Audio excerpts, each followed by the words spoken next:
G'day mates, ordinary average guy here, and today I've got an unboxing for you. So I actually already did the unboxing video, and unfortunately I was using my AirPods, and when I went to edit it, the sound was cutting in and out, which was just fantastic. Lovely when that happens. So thank you for doing that. I have to figure out what the bloody problem is. So I'm going to have to, so I reboxed it. I'm going to have to unbox it again. Speaking of reboxing, if you want to check out some funny reboxing videos, check out my homie Misheard Knife Reviews on the IGs. He's got some really funny stuff on there. So anyway, this has been reboxed, and I'm going to have to unbox it again for you. So I do apologize about that. So here we go. This is the new Leatherman Free K2. This is the third installment of the Leatherman Free series. There is the first one that came out was the P series. There was the P2 and P4. I did a review on that on the P2 already, if you want to check that out. Then they released the T series, which is this guy right here. This is the T4. I think I reviewed the T2, so there's that as well. And then there is the K series, which is this guy right here. So let's get into it. This is a pretty standard Leatherman Free box. It has been opened, like I said, so there you go. I don't think that I haven't opened it for you. I did do like I said, I did a video. It pissed me off so bad. Anyway, so this is the K2. K2 is the smaller version of the K series. It's smaller in the sense that it doesn't have scissors. Okay, K2 has no scissors. K4 has scissors. So I will be reviewing the version without the scissors. All right, let's check it out. Durable and strong magnetic architecture. Leatherman Free right here, guys. Just a little thing that has stuff made by hipsters in Portland. There's a lot of them up there. I'm assuming they work at the Leatherman factory too. Register your Leatherman. Watch videos on leatherman.com. I'm always there, guys, checking out Leatherman because I like their products. So this is it right here, guys, the K2. So K series comes in a couple different versions. You got your K2 here. Like I said, the only difference between this and the K4 is K4 has this exact same pair of scissors in there. Now, the K4 are just a little bit bigger, obviously, in this dimension because it has to house a pair of scissors as well. But it's not a whole lot bigger. It doesn't weigh that much more. I think it weighs about 0.3 of an ounce more. I could be wrong on that.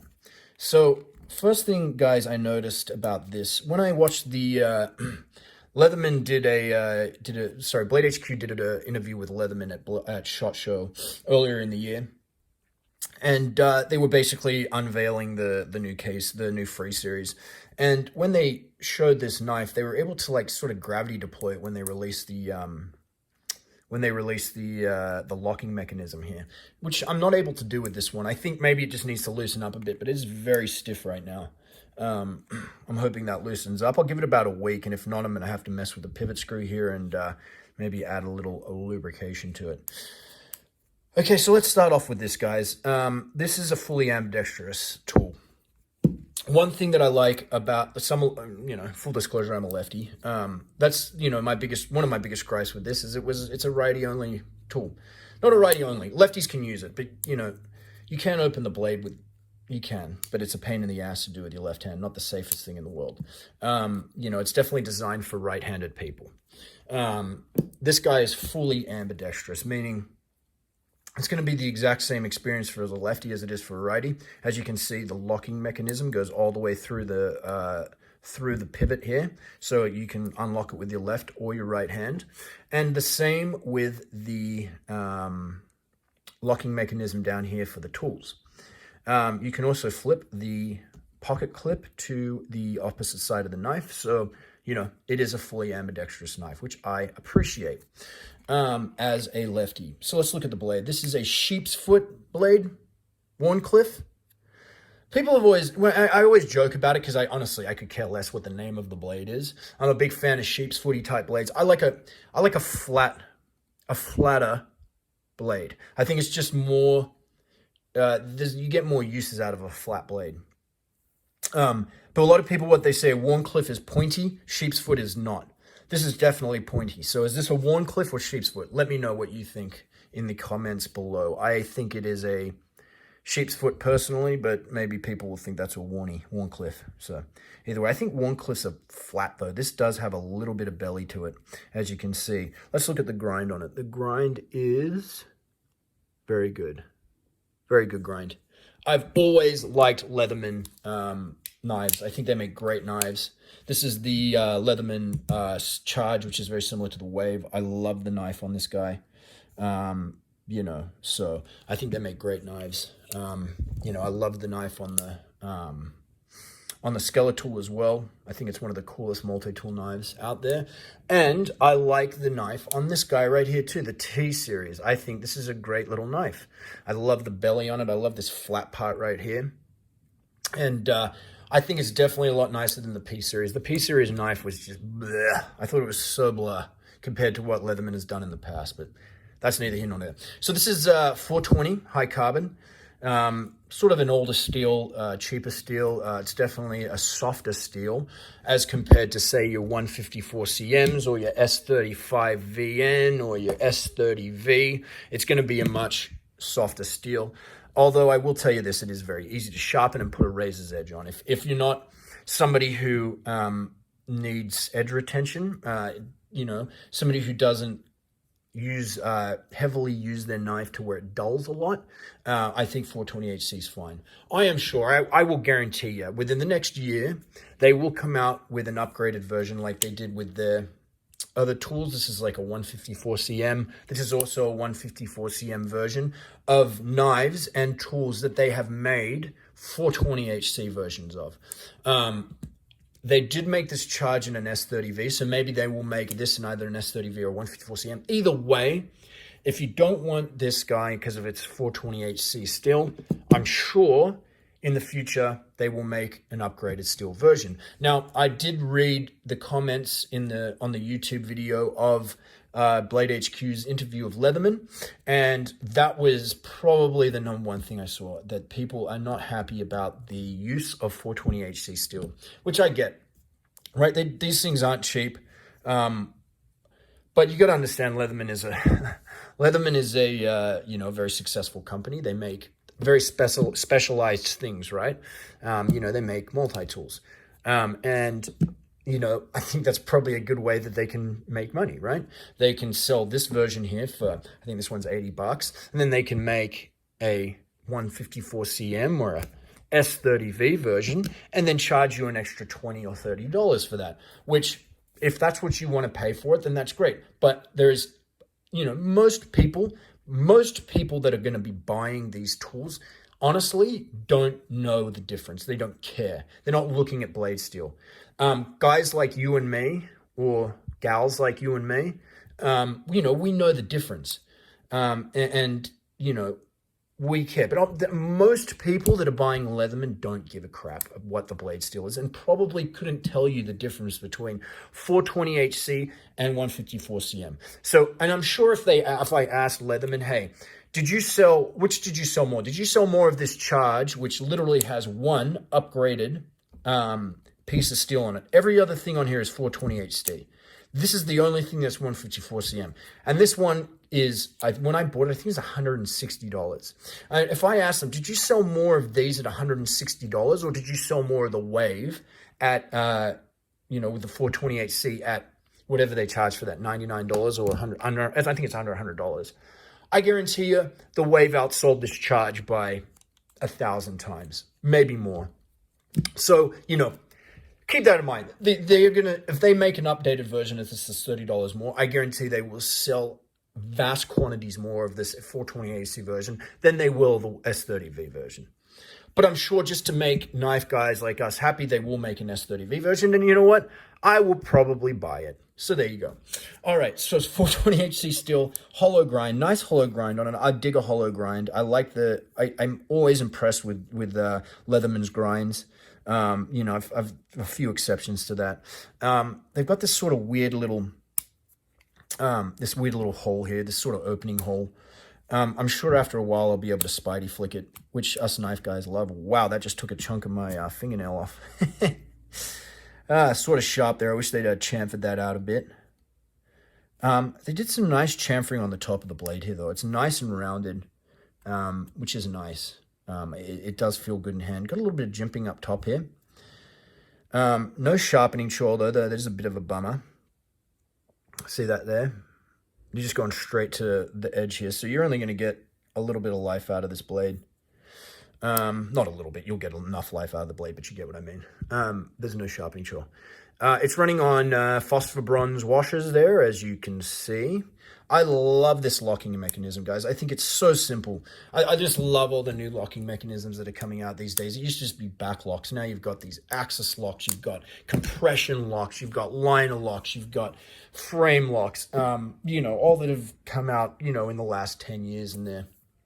Well, I guess not all of them, but most of them come out in the last 10 years, and I think they're really, really cool. But anyway, yes, you got this opening hole here. Obviously, you know, I've seen that you can thumb flick it. I've seen them gravity deploy this. I'm sure I'm going to have to mess with it to get it to be able to do that. But there you go. I mean, I'm obviously going to be able to spidey flick it as well. Fully ambidextrous, like I said. Let's look at the tools. So the tools on this thing are, we've got the screwdriver with cap lifter. Nice and centered over the middle of the handle here. We've got a flathead screwdriver here. I really love this tool. It's a nice big chunky beefy bit of steel. I've really come around on this tool here. It's got this little sharpened bit right here, which you can use for clamshell packaging. But it's also got a little flat part, which you can use for a flathead screwdriver. But what this thing is great for, it's a great little pry tool. Great little pry tool. It's just this big fat chunk of steel. You're not going to break it. Yeah, it's just a great pry tool. And then you've got, last but not least, you've got your awl, which I don't know how I feel about this awl.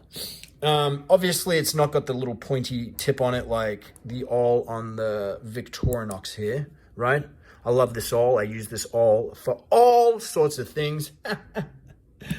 Man. But this guy does not. It has this sort of flat bit here, which I get. They're trying to fit another tool on here as a flathead screwdriver, which, okay, I get.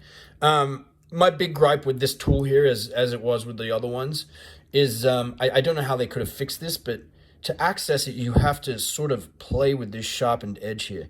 Sorry, to access it, you have to sort of play with this sharpened edge here. I didn't want to do it under the camera, so I didn't cut myself. But you sort of got to open it on the side. Otherwise, get your thumb under there and push it open, because it is very sharp. It's not dull. It's this very sharp sort of chisel ground awl. So, you know, that's a big gripe I have with this sort of with the one-handed opening. It is sort of dangerous, but it's something you can get around if you keep it in mind. This one does have a little eye right here.